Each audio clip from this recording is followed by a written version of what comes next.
한국은 이제 독일을 추월했습니다. UN 지적재산권기구가 발표한 혁신 지수에서 한국은 2023년 세계 6위로 도약했으며 독일은 9위로 하락했습니다. 최근 경제혁신 지표에서도 한국은 11위, 독일은 12위를 기록하며 두 나라의 위치는 점차 바뀌어가고 있습니다. 지금 한국은 독일을 포함한 전 세계가 배우고 싶어하는 혁신 국가로 변모했습니다. 이 변화는 단순히 우연이 아니라 한국이 선택하고 행동한 결과입니다. 라고 말하는 독일 경제학자가 있습니다. 대체 무슨 사연인지 오늘 사연 바로 시작하겠습니다. 안녕하세요. 저는 독일의 경제학자 클라우스 레만입니다. 독일과 한국 두 나라는 제 학문적 여정과 인생에서 빼놓을 수 없는 연결고리입니다. 제가 처음 경제학을 공부하던 시절 독일은 전 세계가 주목하는 경제 기적의 나라였습니다. 메이드 인 저머니라는 문구는 단순한 상표가 아니라 품질과 신뢰의 상징이었고 라인강의 기적은 전후 경제 부흥의 교과서로 자리 잡았습니다. 독일은 제조업과 기술력의 강국으로 세계 경제를 이끌며 많은 나라들에게 영감을 주는 모델이었습니다. 한국 역시 우리나라를 배우려던 나라 중 하나였습니다. 한강의 기적이라 불리는 한국의 경제 발전은 독일의 모델을 따라 중공업과 제조업 중심의 경제 성장을 이루었습니다. 1980년대 젊은 경제학자로서 한국 유학생들과 교류하며 한국이 독일의 성공에서 배우려는 강한 의지를 느꼈습니다. 당시의 한국은 전쟁의 폐허에서 벗어나 경제 강국으로 발돋움하려는 개발도상국이었습니다. 하지만 지금 2024년의 한국은 제가 처음 알았던 그 나라와는 전혀 다른 모습으로 제 앞에 서 있습니다.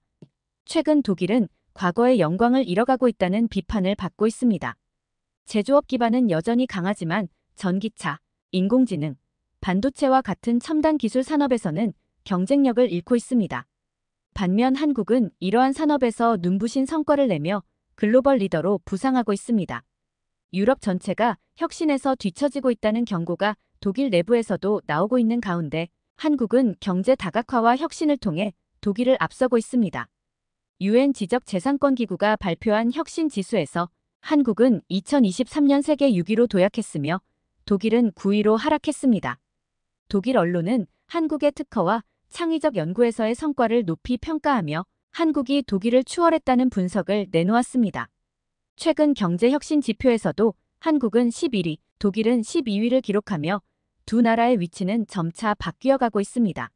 제가 한국을 처음 알게 된 건 20대 후반의 대학에서 강의를 시작하던 1981년이었습니다.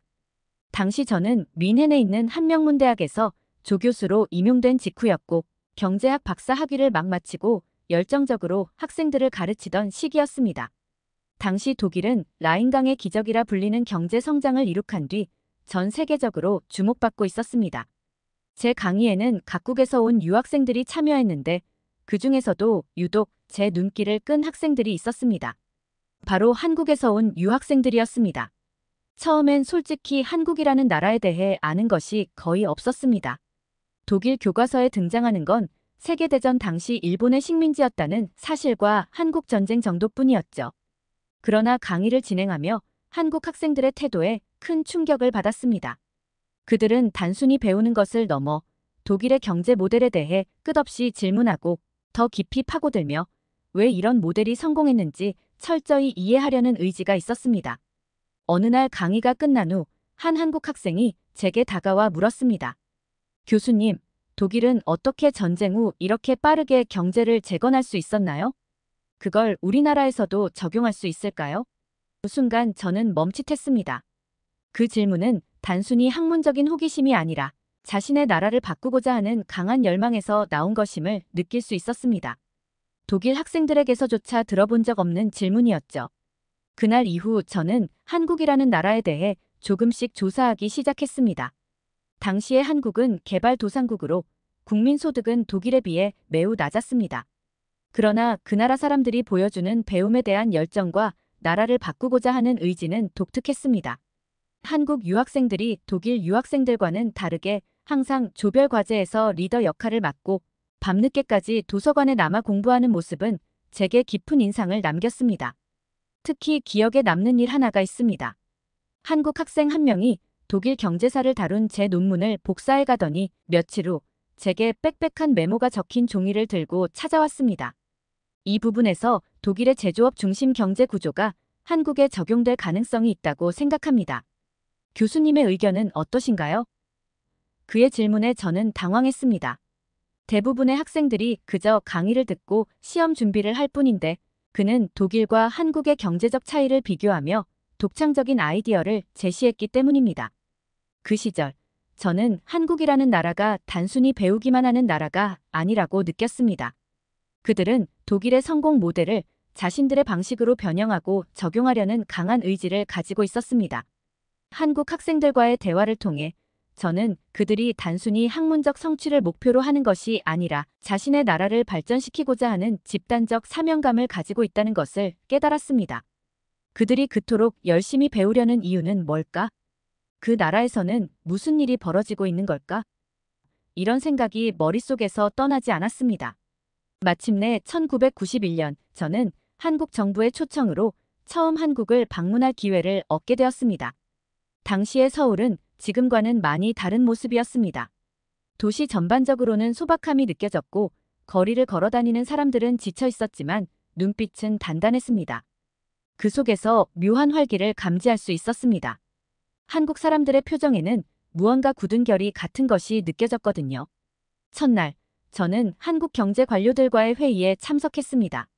그들은 독일의 경제 모델, 특히 제조업 중심의 경제 체계를 어떻게 자국에 적용할 수 있을지에 대해 깊이 고민하고 있었습니다. 독일의 성공 사례를 철저히 분석하고 이를 바탕으로 자신들만의 방향을 세우고자 하는 모습은 인상적이었습니다. 회의가 끝난 뒤 한국의 한 관료가 저를 산업단지로 초대했습니다. 독일에서 흔히 볼 수 있는 기계와 공장이 한국에도 있었습니다. 그러나 조금만 가까이에서 살펴보니 한국 기업의 로고가 새겨져 있었습니다. 그들은 독일에서 기술을 수입했을 뿐만 아니라 이를 기반으로 자국 브랜드를 만들어내고 있었습니다. 또한 저는 그곳에서 독일과는 완전히 다른 노동 문화를 발견했습니다. 한국의 노동자들은 매우 열심히 일했으며 시간에 쫓기듯 끊임없이 움직였습니다. 우리나라가 발전해야 된다라는 의지가 공기 중에 떠다니는 듯 했습니다. 며칠 뒤 한국의 한 대학교에서 강연을 하게 되었습니다. 강연이 끝난 후 한 학생이 저를 따라오며 물었습니다. 교수님, 독일의 경제 성장에서 가장 중요한 순간은 언제였나요? 저희도 그런 순간을 만들고 싶습니다. 그 질문은 저를 잠시 침묵하게 만들었습니다.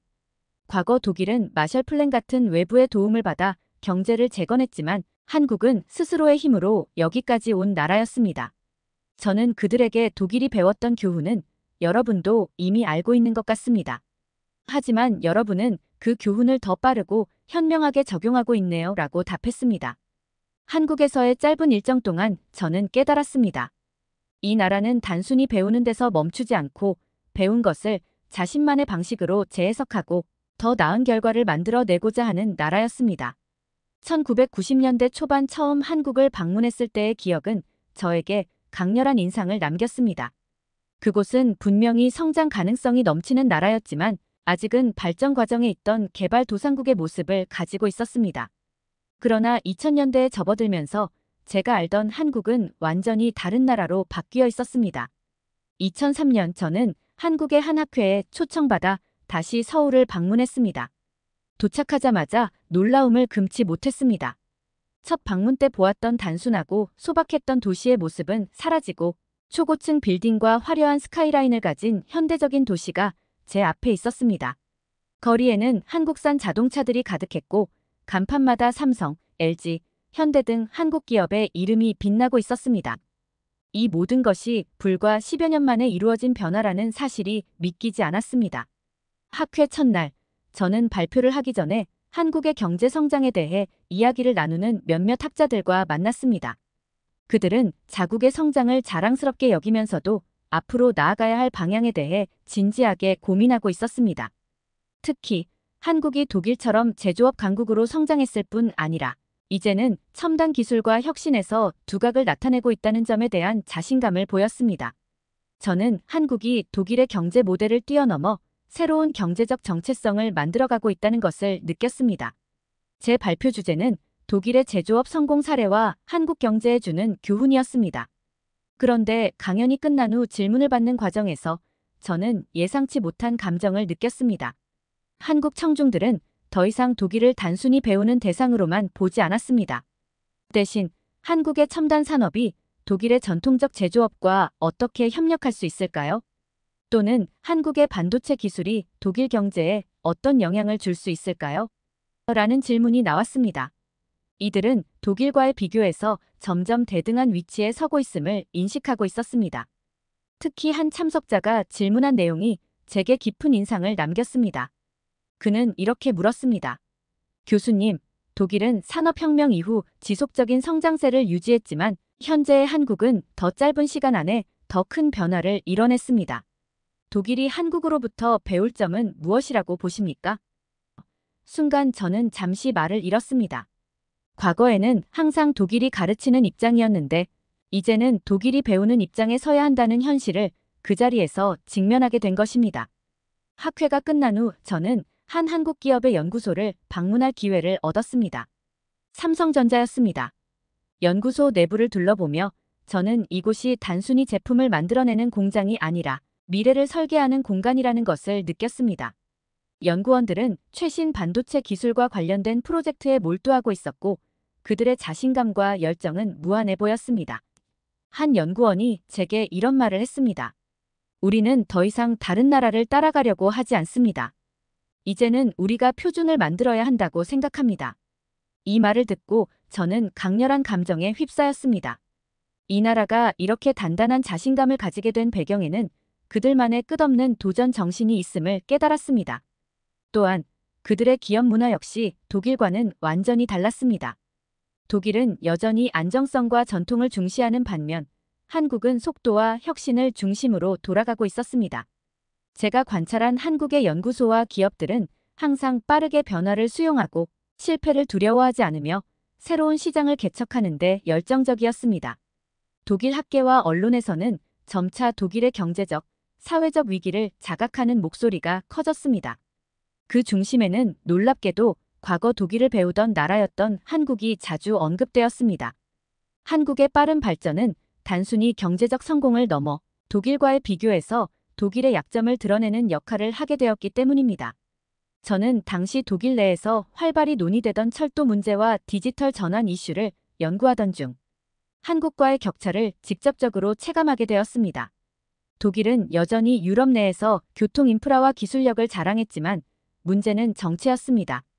독일의 철도 시스템은 시간 엄수율이 점차 떨어졌고 기차역의 관리 상태도 예전만큼 효율적이지 않았습니다. 반면 한국의 KTX와 같은 고속철도는 전 세계에서 시간 엄수와 효율성의 상징으로 자리 잡았습니다. 독일 언론에서도 이러한 비교가 대두되기 시작했습니다. 독일 매체들은 한국의 철도 시스템과 비교하며 독일 열차의 시간 엄수율 저하와 서비스 질 저하를 문제로 삼았습니다. 한 매체는 독일 철도를 KTX와 비교하면 독일은 이제 유럽 중심이 아니라 과거의 유산에 의존하는 제자리 걸음 중이다라는 지적을 내놓기도 했습니다. 물론 독일 철도가 전반적으로 여전히 높은 수준을 유지하고 있긴 했지만 그들은 한국의 효율성에 뒤처지고 있다는 평가를 피할 수 없었습니다.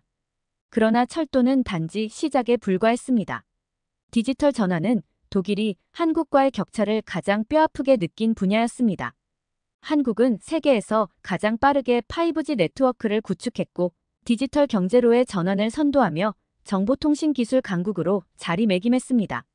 독일에서도 디지털화가 진행되고 있었지만 느린 진행 속도와 관료주의적 규제 때문에 한국과 같은 빠른 변화를 따라가기는 어려운 상황이었습니다. 특히 독일의 인터넷 속도는 한국과 비교하면 실망스러울 정도였습니다. 독일의 평균 인터넷 속도가 한국의 절반 수준에 머물러 있다는 통계는 독일 국민들조차 자주 섞인 농담을 하게 만들었습니다. 이러한 현실은 독일 학계에서도 논의의 중심이 되었습니다. 제가 가르치던 대학에서도 학생들이 질문했습니다. 교수님, 한국은 왜 이렇게 빠르게 변화할 수 있었을까요? 그리고 왜 독일은 여전히 과거의 성공에 머물러 있나요? 그 질문에 저는 쉽게 대답할 수 없었습니다. 독일은 라인강의 기적 이후 전통적 제조업에 의존하며 안정적인 성장을 이어왔지만 변화의 필요성을 간과한 측면이 컸습니다. 반면 한국은 끊임없이 위기를 기회로 전환하며 첨단 기술과 창의력을 경제의 중심에 두고 있었습니다. 특히 2015년에 열린 독일의 한 경제학 학회에서 발표된 보고서는 저를 더욱 충격에 빠뜨렸습니다. 이 보고서는 독일의 제조업 중심 경제가 향후 10년 안에 심각한 정체를 겪을 가능성을 경고하며 한국과 같은 첨단 기술 및 디지털 경제로의 전환이 필요하다고 지적했습니다. 발표 후 독일 내 여러 기업 대표들이 한국의 경제 모델을 연구해야 한다고 주장하는 모습을 보며 저는 독일이 더 이상 한국에게 가르칠 것이 없는 시대에 접어들었다는 사실을 뼈저리게 느꼈습니다. 또한 독일의 자동차 산업도 한국과 비교되기 시작했습니다. 한 독일 자동차 회사 임원은 이렇게 말했습니다.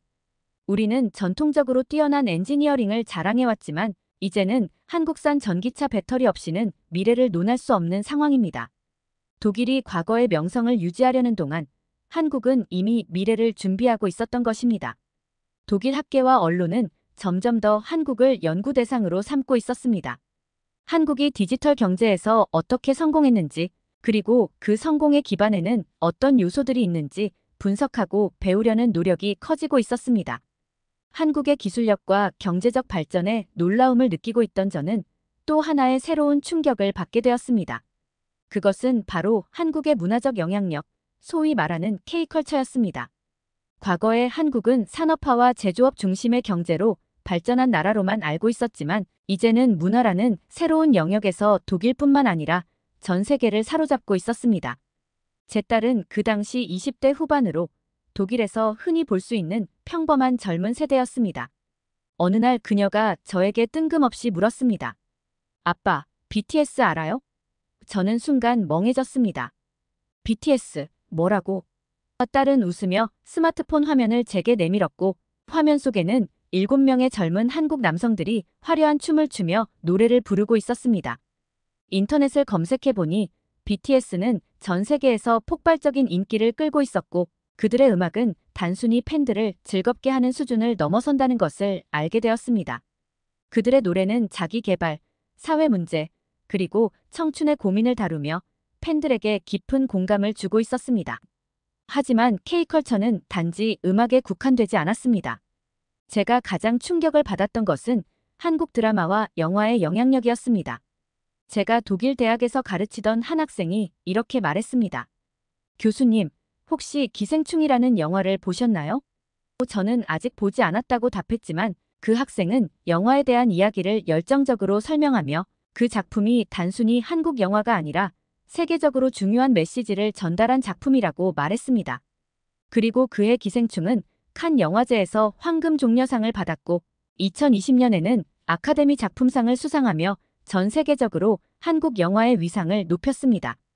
독일에서도 이 영화는 큰 화제를 모았고 저희 대학에서도 관련 세미나가 열릴 정도였습니다.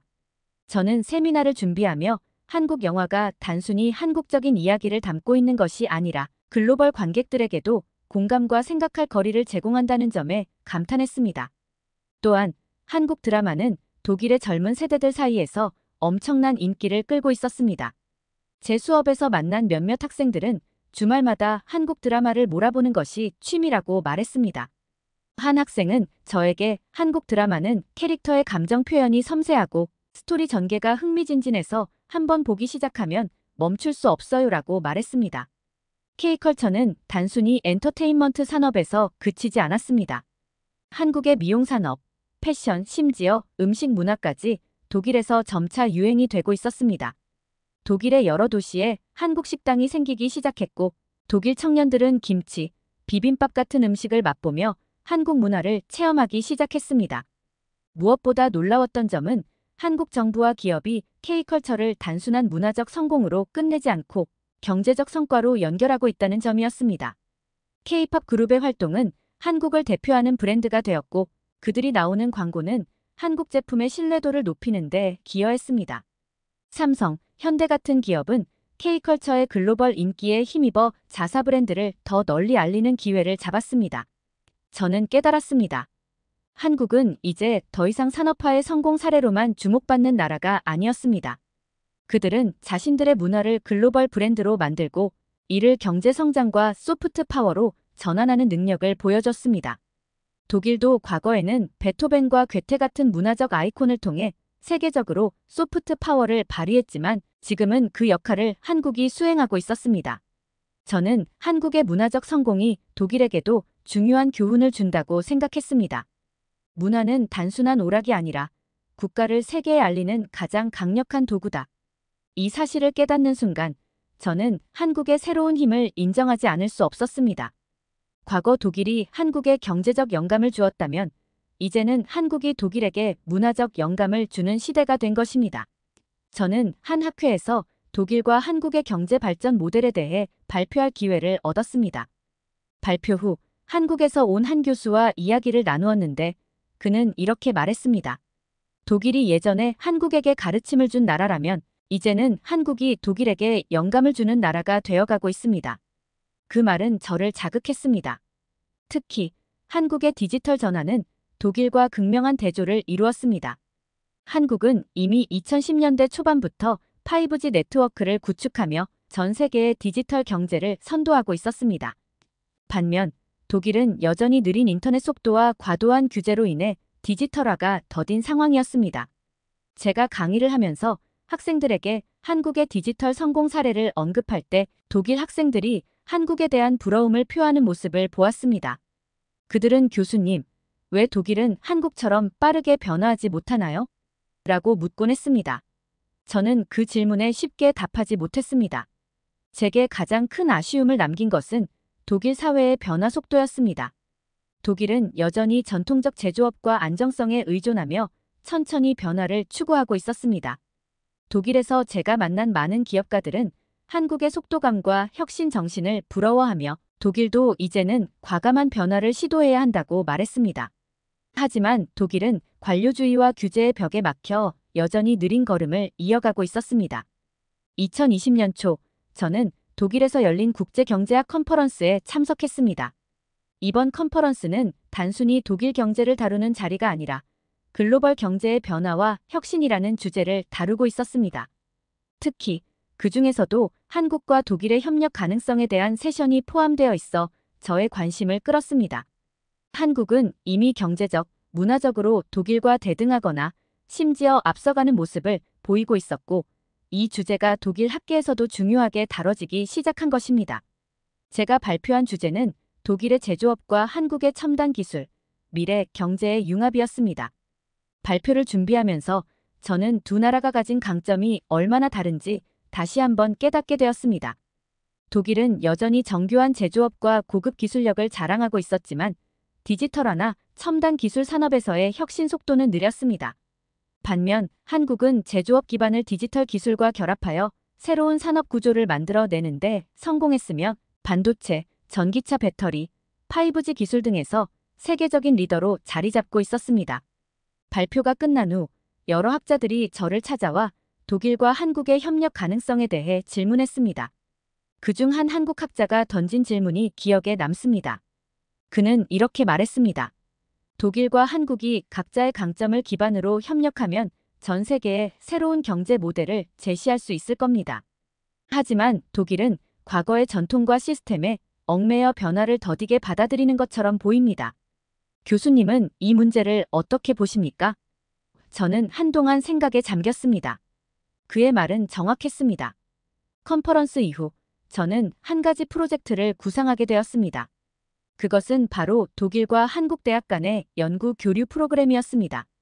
저는 양국의 대학이 협력하여 두 나라의 경제 강점을 융합할 방법을 탐구할 필요가 있다고 생각했습니다.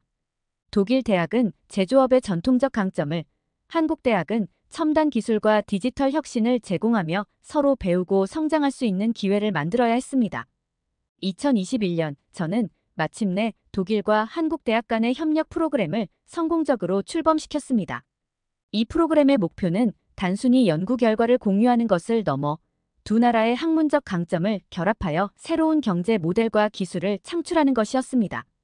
첫 번째 프로젝트는 독일의 제조업과 한국의 AI 기술을 융합하여 스마트 팩토리를 개발하는 것이었습니다.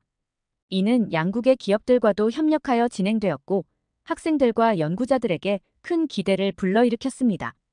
프로그램이 진행되는 동안 저는 독일과 한국의 학생들과 연구자들이 서로에게서 배우며 성장하는 모습을 볼 수 있었습니다. 한 독일 학생은 이렇게 말했습니다. 한국 친구들을 보며 기술 혁신을 두려워하지 않는 태도와 도전 정신을 배웠습니다. 반대로 한 한국 학생은 독일 학생들이 보여준 깊이 있는 분석과 철저한 연구 방법론은 제게 큰 영감을 주었습니다라고 말했습니다. 두 나라의 차이점은 갈등을 일으키기보다는 서로에게 부족한 부분을 채워주는 역할을 했습니다. 이 프로젝트는 제게 개인적으로도 큰 성취감을 안겨주었습니다. 과거 독일과 한국의 관계는 단순히 가르치고 배우는 일방적인 관계였습니다. 하지만 이제는 서로 배우고 협력하며 함께 미래를 만들어가는 동반자 관계로 변모하고 있었습니다. 저는 이 협력이 단지 독일과 한국뿐 아니라 전 세계에도 새로운 경제적, 학문적 가능성을 제시할 수 있을 것이라고 확신했습니다. 2024년 저는 독일 경제학회에서 특별 강연을 맡게 되었습니다. 주제는 한국의 경제적 성공이 독일에 주는 교훈이었습니다. 강연 준비를 하면서 저는 지난 40여 년 동안 한국과 독일의 관계가 어떻게 변화했는지 돌아보게 되었습니다. 한때 독일은 한국의 모델 국가였지만 이제는 한국이 독일에게 배움과 영감을 제공하는 위치로 변화했습니다. 그리고 이 변화는 단순히 경제적 역전을 의미하는 것이 아니었습니다. 그것은 시대의 흐름을 읽고 변화에 맞춰 나아가는 태도에 관한 것이었습니다. 강연날, 저는 강단에 올라 이렇게 말문을 열었습니다. 저는 1980년대에 처음 한국을 알게 되었습니다. 그 당시 한국은 전쟁의 상흔에서 벗어나 경제 발전을 꿈꾸던 개발도상국이었습니다. 하지만 지금 한국은 독일을 포함한 전 세계가 배우고 싶어하는 혁신 국가로 변모했습니다. 이 변화는 단순히 우연이 아니라 한국이 선택하고 행동한 결과입니다. 가장 먼저 저는 한국의 도전 정신에 대해 이야기했습니다. 한국은 어려운 상황에서도 항상 새로운 길을 찾아냈습니다. 1990년대 아시아 금융 위기 당시 많은 나라들이 정체를 겪고 있을 때 한국은 위기를 기회로 삼아 산업 구조를 재편하고 첨단 기술 분야에 과감히 투자했습니다. 반면 독일은 안정성을 추구하며 기존의 제조업 중심 경제에 머물렀습니다. 이 차이가 시간이 지나며 두 나라의 혁신 속도에 큰 영향을 미쳤습니다. 독일은 과거의 성공에 안주했던 반면 한국은 실패를 두려워하지 않았습니다. 저는 이렇게 말하며 독일이 한국으로부터 배워야 할 첫 번째 교훈은 변화를 두려워하지 않는 태도라고 강조했습니다. 다음으로 저는 디지털 전환과 첨단 기술 혁신에 대해 언급했습니다. 한국은 세계 최초로 5G 네트워크를 상용화했고 반도체, 전기차 배터리 등 첨단 산업에서 세계 선두를 달리고 있습니다. 반면 독일은 여전히 디지털화에서 뒤처져 있고 제조업 중심의 경제 모델에서 벗어나지 못하고 있습니다. 이 말을 할 때 청중들 사이에서 미묘한 긴장감이 느껴졌습니다. 강연 중 저는 K컬처가 독일에게 주는 메시지도 언급했습니다. 한국은 문화를 단순히 즐거움의 수단으로 보지 않고 국가 브랜드를 알리는 강력한 도구로 활용하고 있습니다. BTS와 같은 K-팝 스타, 기생충이나 오징어 게임 같은 영화와 드라마는 한국의 문화적 역량을 보여줄 뿐 아니라 경제적 성과로도 연결되고 있습니다. 독일도 과거 베토벤과 괴테를 통해 소프트 파워를 발휘한 바 있지만 이제는 이를 다시 현대적으로 재해석할 필요가 있습니다. 마지막으로 저는 두 나라의 협력 가능성에 대해 강조했습니다. 독일은 여전히 제조업 분야에서 세계 최고 수준의 기술력을 보유하고 있으며 한국은 첨단 기술과 디지털 경제를 선도하고 있습니다. 두 나라가 각자의 강점을 결합한다면 새로운 글로벌 경제 모델을 만들어낼 수 있을 것입니다. 제 말이 끝나자 청중들 사이에서 박수가 터져 나왔습니다. 강연 후 한 젊은 독일 학자가 저를 찾아왔습니다. 그는 강연 내용에 깊이 공감한다며 이렇게 말했습니다. 교수님, 우리는 이제 한국처럼 빠르게 변화하고 혁신해야 한다는 걸 알지만 현실에서는 그게 쉽지 않습니다. 한국은 어떻게 그 모든 도전을 극복했을까요? 저는 잠시 생각에 잠겼다가 대답했습니다. 한국은 과거의 한계를 극복하려는 집단적 의지가 있었습니다. 한국인들은 실패를 두려워하지 않고 늘 다음을 준비했습니다. 독일도 그런 태도를 배우는 것부터 시작해야 합니다. 강연이 끝난 뒤 저는 혼자 앉아 지난 몇 년간의 한국과 독일의 관계 변화를 되새겼습니다. 한때 독일은 한국에게 가르침을 주던 나라였습니다. 하지만 이제는 한국이 독일에게 새로운 방향성을 제시하고 있었습니다. 그리고 저는 이 변화가 단순히 한쪽의 우월성을 나타내는 것이 아니라 서로가 배우고 성장할 수 있는 동반자로의 전환이라고 생각했습니다. 과거와 현재를 연결하며 저는 두 나라가 협력해 세계 경제의 새로운 기준을 만들어가는 모습을 상상했습니다. 그것이 바로 제가 한국과 독일의 관계에서 보았던 가장 희망적인 가능성이었습니다. 두 나라는 단순한 경쟁을 넘어 새로운 협력의 모델을 만들어갈 수 있습니다. 이 협력은 두 나라를 더욱 강하게 만들 뿐 아니라 세계가 직면한 문제들을 해결하는 데도 큰 역할을 할 것입니다. 제가 전하고 싶었던 메시지는 단순합니다. 과거의 성공에만 안주하지 말고 앞으로 나아가는데 두려움을 가지지 말라는 것입니다. 변화는 불확실성을 동반하지만 그것이야말로 성장을 이끄는 원동력입니다. 이제 저는 한국과 독일이 함께 걸어갈 새로운 미래를 기대합니다. 과거는 우리의 기반이지만 미래는 우리가 만들어 나가야 할 새로운 도전입니다. 두 나라가 서로의 강점을 존중하며 협력을 통해 더 나은 세계를 만들어가기를 진심으로 바랍니다. 두 번째 사연 시작합니다. 한국의 기술력을 과소평가하는 독일의 엔지니어가 있습니다. 그는 뮌헨 공과대학교 교수의 권유로 한국을 방문하게 되는데요. 한국에 와서 많은 것을 경험하며 엄청난 충격을 받았다고 합니다. 대체 무슨 일을 경험했길래 사연을 보낸 것인지 오늘 사연 바로 시작하겠습니다. 안녕하세요. 저는 라이너 베클린이라고 합니다. 어릴 적부터 저는 아버지의 영향으로 교통 인프라에 깊은 관심을 가지게 되었습니다. 토목공학자였던 아버지는 가끔 저를 건설 현장에 데려가셨고 그곳에서 본 거대한 기계들과 복잡한 도면들이 제 호기심을 자극했어요. 특히 아버지께서 독일의 뛰어난 공학 기술에 대해 자부심을 가지고 설명해 주실 때마다 저는 우리나라의 기술력에 대한 자부심을 느꼈습니다. 그렇게 자란 저는 자연스럽게 대학에서 토목공학을 전공하게 되었고 졸업 후에는 여러 나라의 도로 인프라를 연구하는 프로젝트에 참여하게 되었습니다.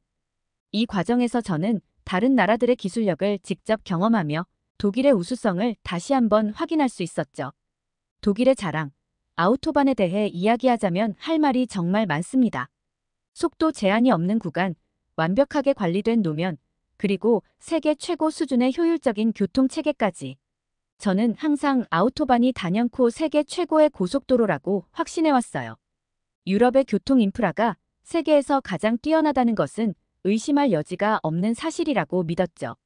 다른 나라들의 고속도로를 경험할 때마다 아우토반의 우수성을 다시 한번 실감하곤 했습니다. 그러던 어느 날 뮌헨 공과대학교의 슈미트 교수님으로부터 의외의 제안을 받았습니다. 라이너, 한국의 경부 고속도로에 대해 들어본 적 있나? 최근 그쪽 교통 인프라가 빠르게 발전하고 있다더군. 한번 연구해보는 게 어떻겠나? 처음에는 그저 흥미로운 주제라고만 생각했어요. 솔직히 말해서 아시아의 작은 나라인 한국이 과연 어느 정도의 기술력을 가지고 있을지 의문이 들었습니다. 한국이 짧은 시간 안에 경제적으로 성장하고 교통 인프라를 확장했다는 사실은 알고 있었지만 그들의 고속도로가 아우토반에 비견될 만한 수준일 거라고는 전혀 생각하지 않았습니다. 아마도 우리의 오래된 기술을 따라하는 수준이겠지라고 속으로 생각했죠. 그렇게 시작된 한국 방문 준비. 저는 경부 고속도로의 기술적 수준을 확인하고 독일의 아우토반과 비교해 연구 보고서를 작성하는 것을 목표로 삼았어요. 하지만 내심 과연 얼마나 발전했을까? 아마 우리와는 비교도 안 되겠지? 라는 의구심, 아니 거의 확신에 가까운 생각을 가진 채로 말이죠. 비행기 티켓을 예매하고 호텔을 예약하고 필요한 장비들을 챙기는 동안에도 이 생각은 계속되었습니다. 한편으로는 이번 연구가 아우토반의 우수성을 다시 한번 입증하는 기회가 될 것이라고 기대하기도 했습니다. 출발 전날 아버지께서 저에게 조언을 해주셨어요. 라이너, 열린 마음으로 보아라. 때론 우리의 선입견이 진실을 가리기도 한단다. 그 말씀을 듣고 저는 잠시 멈칫했습니다. 제가 너무 편견을 가지고 있는 건 아닐까? 하는 생각이 들었거든요. 하지만 이내 고개를 저었죠. 아니야. 아무리 그래도 아우토반이 더 뛰어날 거야. 인천국제공항에 도착했을 때 저는 꽤 인상 깊었습니다. 공항의 규모와 시설이 예상보다 훨씬 현대적이었거든요. 입국부터 놀라게 하려는 작전인가 하는 생각이 들 정도였죠. 하지만 이건 시작에 불과했습니다. 저는 바로 서울로 향하는 공항철도를 탔습니다. 독일에서 출발할 때만 해도 한국의 수도 서울이 그저 평범한 아시아의 도시일 거라고 생각했어요. 하지만 제 예상은 완전히 빗나가고 말았습니다. 철도에 탑승하자마자 저는 놀라움을 금치 못했습니다. 차량 내부는 믿을 수 없을 정도로 깨끗했고 와이파이까지 완벽하게 작동했어요. 독일의 IC 열차와 비교해도 전혀 뒤지지 않는 수준이었습니다. 서울역에 도착해 지하철로 갈아탔을 때 저는 또 한 번 충격을 받았습니다. 플랫폼 스크린 도어, 실시간 열차 도착 정보 안내, 그리고 깔끔하게 정돈된 역사 내부 이 모든 것이 제가 알고 있던 지하철의 개념을 완전히 뒤엎어버렸어요. 특히 인상 깊었던 것은 노인분들도 어려움 없이 스마트폰으로 교통카드를 태그하는 모습이었습니다. 독일에서는 상상도 할 수 없는 광경이야 라고 중얼거리며 서울의 디지털 혁신에 깊은 감명을 받았습니다. 호텔 체크인을 하고 잠시 쉬고 있을 때 창밖으로 보이는 서울의 스카이라인이 눈에 들어왔습니다. 고층 빌딩들이 늘어서 있는 모습이 마치 미래 도시를 보는 것 같았어요. 특히 밤이 되자 건물들의 화려한 조명이 켜지면서 저는 그만 할 말을 잃고 말았습니다. 제가 한국에 대해 가지고 있던 모든 선입견이 하루 만에 완전히 무너져 버렸어요. 다음 날 한국의 렌터카 회사에서 차를 빌리고 경부고속도로로 향했습니다. 내비게이션을 켜고 서울에서 부산으로 가는 길을 찾았어요. 약 400km, 독일에서라면 4시간이면 충분할 거리죠. 한국에서는 얼마나 걸릴까? 하는 생각을 하며 출발했습니다. 경부고속도로에 진입하는 순간 저는 약간 놀랐습니다. 예상보다 도로 상태가 좋았거든요. 노면은 매끄러웠고 차선도 선명하게 그어져 있었어요. 주변 경관도 나쁘지 않았죠. 울창한 숲과 잘 정돈된 도로가 어우러져 있었습니다. 처음에는 이건 고속도로의 시작 부분이라 특별히 관리가 잘 된 구간인가 보다라고 생각했어요. 하지만 시간이 지나고 거리가 늘어나도 도로의 상태는 크게 변하지 않았습니다.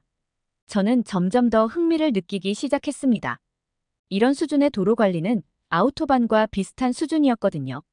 달리면서 눈에 띄는 것이 있었습니다. 도로 곳곳에 설치된 전광판과 CCTV였어요. 전광판에는 실시간으로 교통정보가 업데이트되고 있었고 CCTV는 도로의 상황을 감시하고 있었죠. 이 정도의 실시간 교통관리 시스템이라면 사고 예방에도 도움이 되겠구나라는 생각이 들었습니다. 그러다 문득 속도계를 보고 또 한 번 놀랐어요. 제 차의 속도가 100km를 넘어서고 있었거든요. 하지만 차체의 흔들림은 크지 않았습니다. 1시간쯤 달렸을까? 갑자기 전방에 정체 구간이 나타났습니다.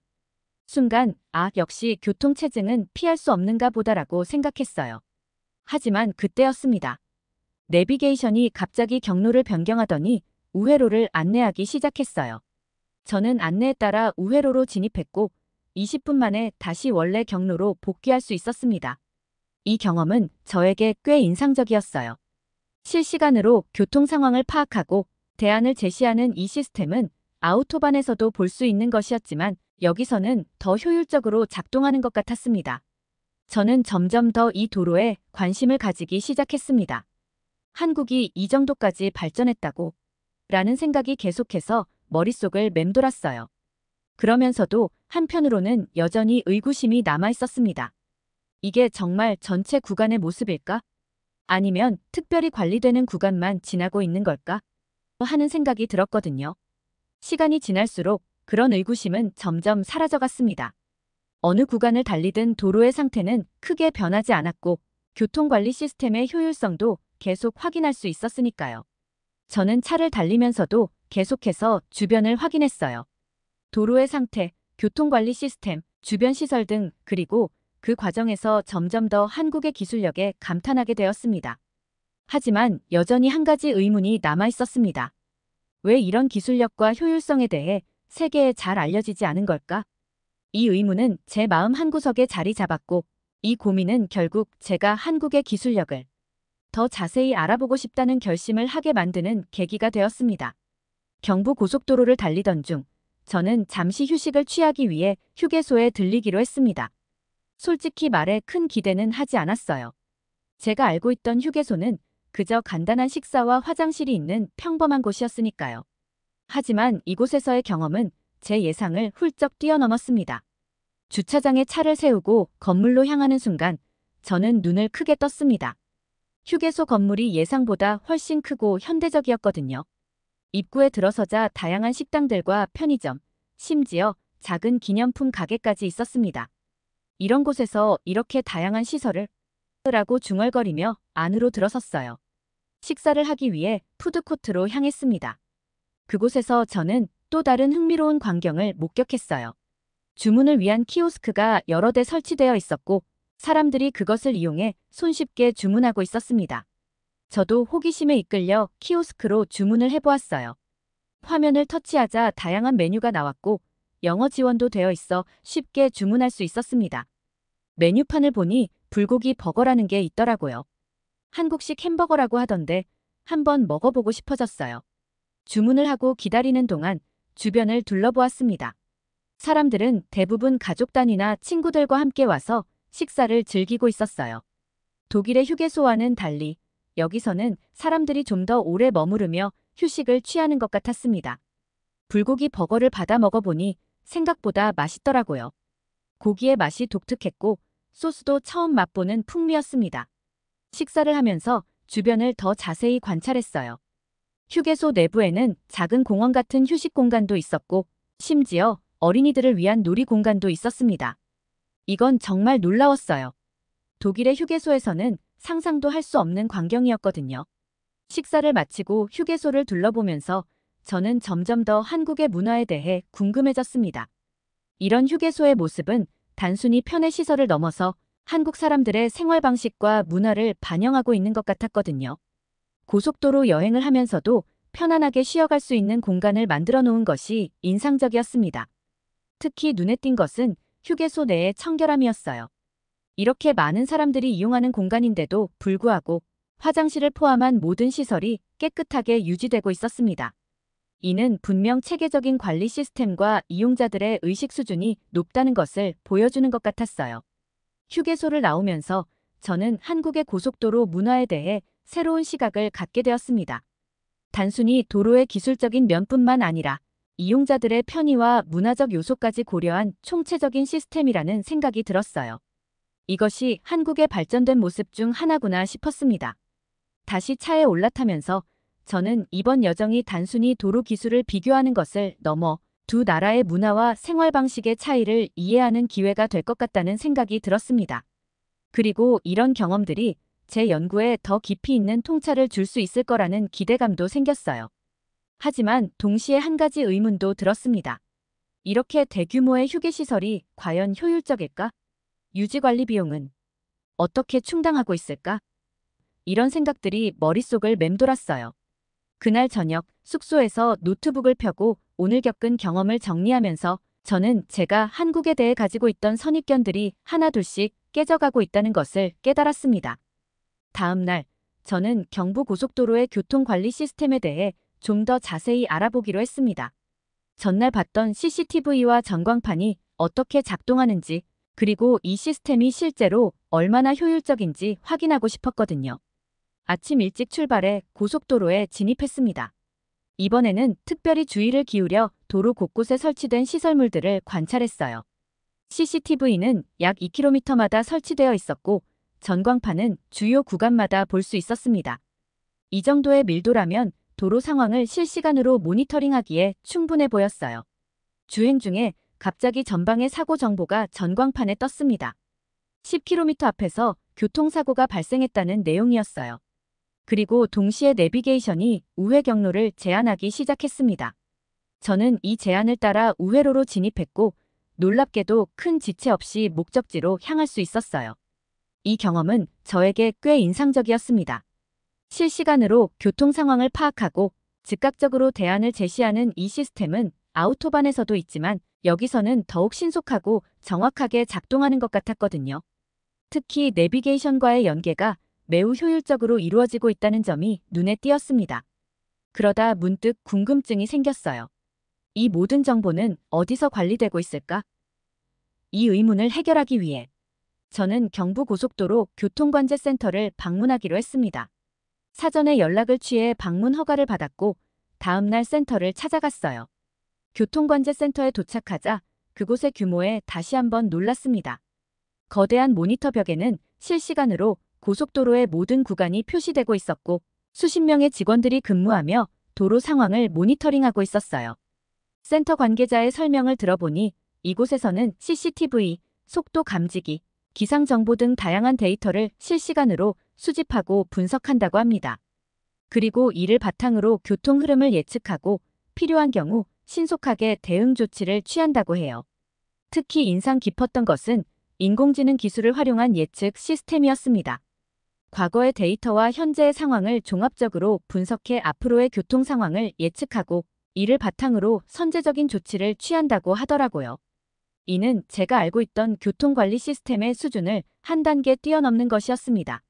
센터를 나오면서 저는 한국의 기술력에 대해 완전히 새로운 인식을 하게 되었어요. 이전에는 단순히 잘 관리되는 도로 정도로 생각했던 것이 이제는 첨단 기술이 집약된 지능형 시스템으로 보이기 시작했거든요.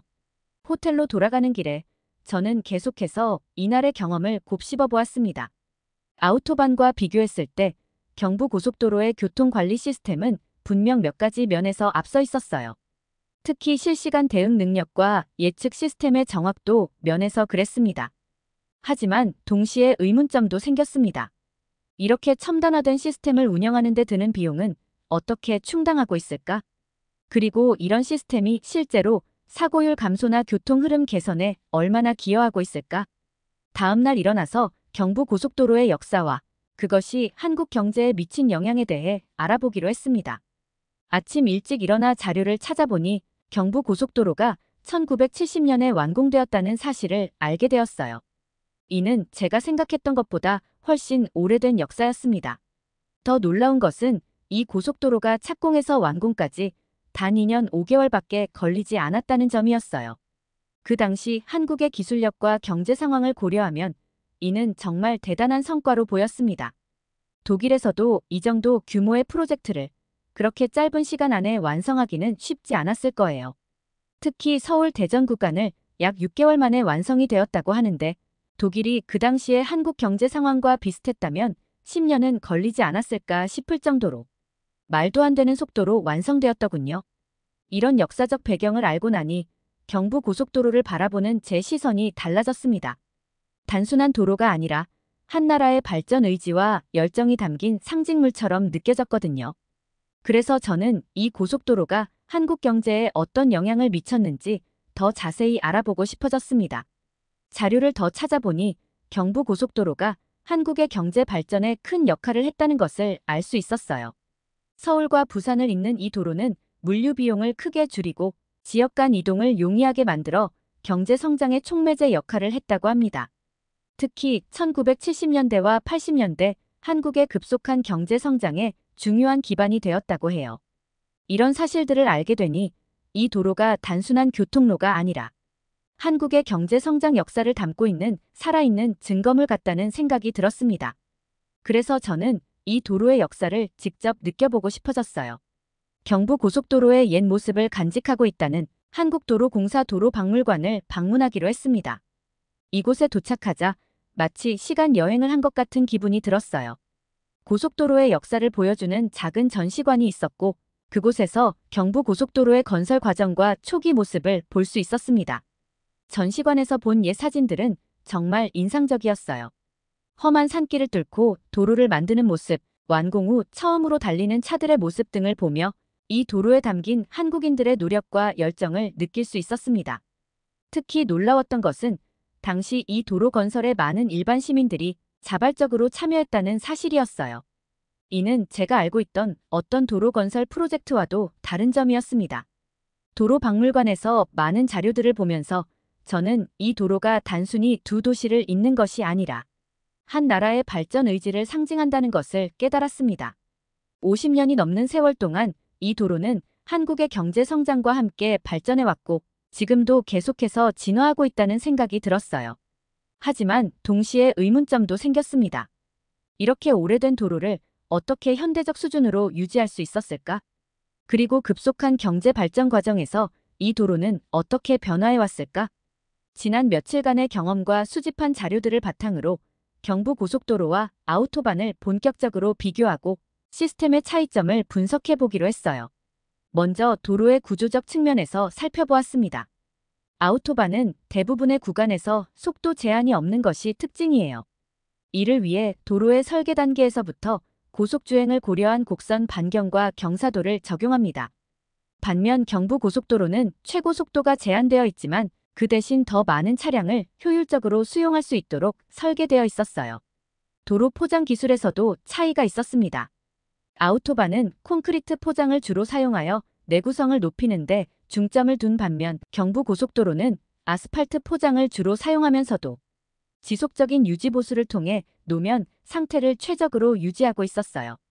특히 한국의 극심한 기후 변화를 고려할 때 이러한 유지보수 시스템은 매우 효과적으로 보였습니다. 교통관리 시스템에서는 경부고속도로가 좀 더 앞서 있다는 느낌을 받았어요. 앞서 본 것처럼 실시간 교통정보 제공과 우회 경로 안내 등이 매우 효율적으로 이루어지고 있었거든요. 아우토반도 물론 선진화된 교통관리 시스템을 갖추고 있지만 경부고속도로의 시스템이 좀 더 통합적이고 신속하게 작동하는 것 같았습니다. 안전 측면에서도 흥미로운 차이가 있었어요. 아우토반은 고속주행이 가능한 만큼 차량 간 안전거리 확보가 매우 중요합니다. 반면 경부고속도로는 속도 제한과 함께 다양한 안전시설물을 통해 사고 예방에 중점을 두고 있었죠. 특히 눈에 띈 것은 졸음운전 방지를 위한 다양한 장치들이었습니다. 환경적 측면에서도 차이가 있었어요. 아우토반은 주변 환경과의 조화를 중요시하여 생태 통로 등을 적극적으로 설치하고 있습니다. 경부고속도로도 최근 들어 이런 부분에 신경 쓰고 있지만 아직은 아우토반에 비해 부족한 면이 있어 보였어요. 그러다 문득 한 가지 의문이 들었습니다. 과연 어떤 시스템이 더 효율적일까? 이를 확인하기 위해 저는 두 고속도로의 교통량과 평균 통행시간 등의 데이터를 비교해 보기로 했어요.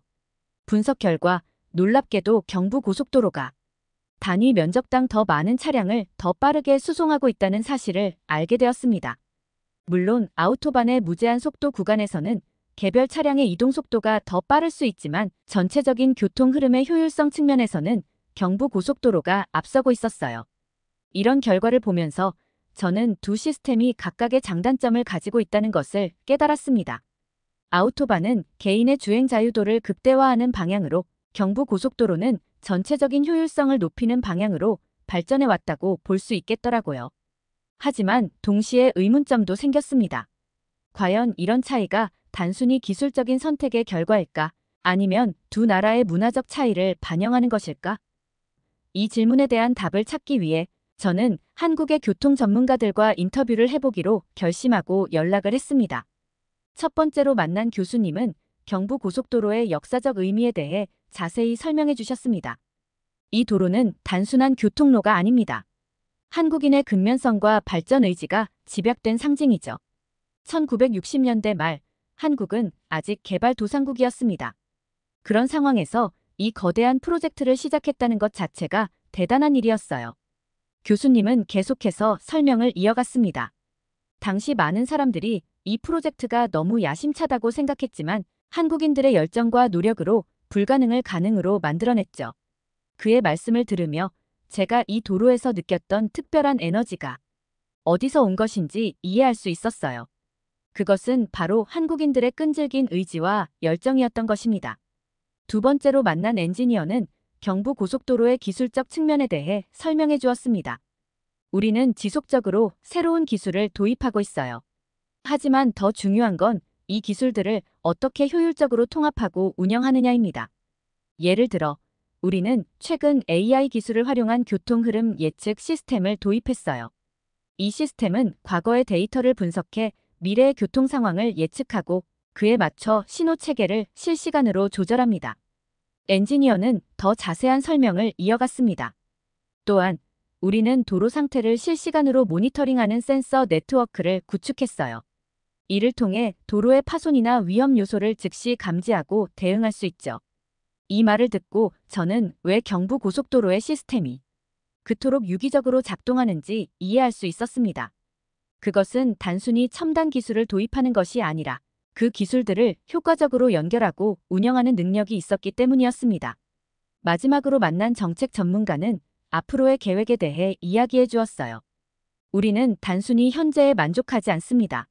앞으로는 환경 친화적이고 더욱 스마트한 도로 시스템을 만들어 나갈 계획이에요.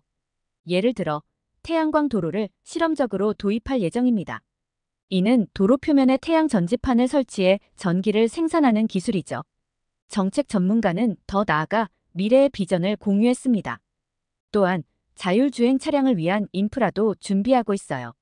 도로 곳곳에 센서와 통신 장비를 설치해 자율주행 차량이 안전하게 주행할 수 있는 환경을 만들고 있죠. 우리의 목표는 단순한 이동 수단이 아닌 스마트하고 지속 가능한 교통 생태계를 만드는 것입니다. 이 말을 들으며 저는 한국의 끊임없는 혁신 정신에 다시 한번 감탄했습니다. 그들은 현재의 성과에 안주하지 않고 계속해서 미래를 준비하고 있었던 것입니다. 인터뷰를 마치고 저는 제가 이 연구를 통해 얻은 것이 단순히 기술적 지식을 넘어선다는 것을 깨달았어요. 한 나라의 역사와 문화, 그리고 미래에 대한 비전까지 이해하게 된 것 같았습니다. 저녁에는 마지막으로 경부고속도로를 달려보기로 했습니다. 이제 이 도로는 제게 전혀 다르게 보였어요. 매끄러운 노면, 효율적인 교통관리 시스템, 그리고 쾌적한 휴게 시설들. 이 모든 것이 단순한 인프라가 아니라 한국인의 열정과 노력의 결실로 느껴졌습니다. 호텔로 돌아와 짐을 싸면서 저는 이번 여정을 통해 제 안의 편견이 완전히 깨졌다는 것을 실감했습니다. 처음에는 한국의 고속도로가 과연 아우토반만큼 좋을까? 라는 의구심을 가지고 왔지만 이제는 우리가 한국의 시스템에서 배울 점은 무엇일까? 라는 생각을 하게 되었어요. 비행기를 타기 전 공항에서 마지막으로 제 노트를 정리했습니다. 그리고 이런 결론을 내렸어요. 경부고속도로는 단순한 도로가 아니다. 그것은 한 나라의 발전 의지와 혁신 정신이 구현된 살아있는 역사다. 아우토반과는 다른 방식으로, 하지만 결코 뒤지지 않는 효율성과 기술력을 갖추고 있다. 우리는 이 시스템에서 많은 것을 배울 수 있을 것이다. 비행기가 이륙하면서 저는 창밖으로 보이는 서울의 야경을 바라보았습니다. 그리고 생각했어요. 한국은 더 이상 따라가는 나라가 아니라 세계를 이끌어가는 나라구나. 그리고 그 중심에 경부고속도로 같은 혁신적인 인프라가 있다는 걸 이제야 알게 되었어. 독일로 돌아가는 긴 비행 동안 저는 이번 연구 결과를 어떻게 활용할지 계획을 세웠습니다. 단순히 보고서를 작성하는 것을 넘어 한국의 선진 사례를 독일의 도로 시스템 개선에 적용할 방안을 모색해 보기로 했어요. 그리고 언젠가 다시 한국을 방문해 더 깊이 있는 연구를 해보고 싶다는 생각도 들었습니다. 이번 경험은 제게 단순한 연구 경험 이상의 의미를 주었습니다. 그것은 제 시야를 넓혀주었고 다른 문화와 시스템을 이해하는 데 있어 열린 마음의 중요성을 깨닫게 해주었어요. 앞으로 제 연구와 일상에서 이번에 배운 교훈을 항상 기억하며 더 넓은 시각으로 세상을 바라보려 합니다. 이 모든 경험을 가능하게 해준 한국의 모든 분들께 깊은 감사를 드립니다. 오늘 사연이 재미있으셨다면 구독과 좋아요, 알림 설정까지 부탁드립니다. 더 재미있는 사연으로 돌아오겠습니다. 이상 감동탐험이었습니다.